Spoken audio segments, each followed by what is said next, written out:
रंगों का त्योहार होली भी फाल्गुन माह की पूर्णिमा को रंग, उत्साह, मस्ती और उल्लास का त्योहार मनाया जाता है।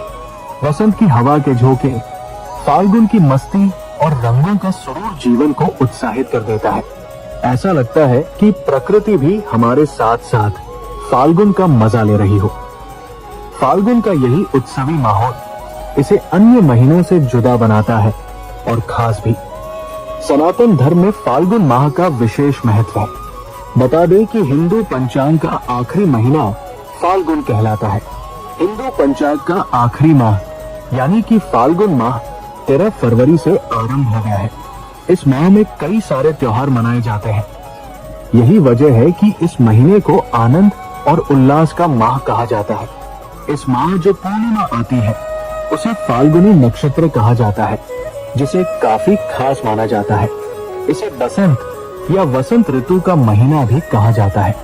कहते हैं कि इस माह के शुरू होते ही सर्दी कम होने लगती है और हल्की हल्की गर्मी शुरू हो जाती है। फाल्गुन माह में भगवान श्री कृष्ण की पूजा का विशेष विधान है। इस माह भगवान श्री कृष्ण के तीनों रूप बाल, युवा और गुरु कृष्ण की उपासना की जाती है।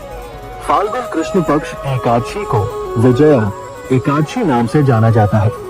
फाल्गुन द्वादशी को यदि श्रवण नक्षत्र युक्त हो तो इस दिन भगवान श्री हरि विष्णु का विधि विधान से पूजन और व्रत करने का विधान है।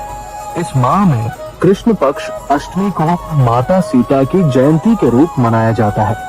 पौराणिक मान्यताओं के अनुसार फाल्गुन माह में ही चंद्रदेव का जन्म हुआ था, इसलिए इस माह चंद्रदेव की भी आराधना की जाती है।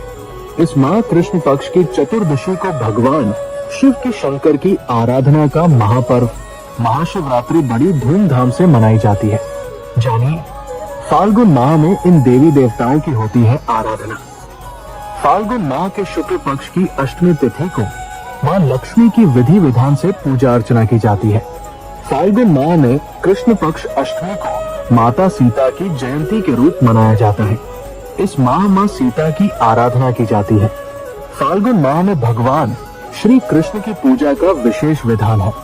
इस माह भगवान श्री कृष्ण के तीनों रूप बाल, युवा और गुरु कृष्ण की उपासना की जाती है। फाल्गुन माह के कृष्ण पक्ष की चतुर्दशी तिथि को भगवान शिव शंकर की आराधना की जाती है। ये दिन महाशिवरात्रि कहलाता है। कहते हैं कि फाल्गुन माह में ही चंद्रदेव का जन्म हुआ था, इसलिए इस माह चंद्रदेव की भी आराधना की जाती है। दक्षिण भारत में उत्तिर नामक मंदिरोत्सव का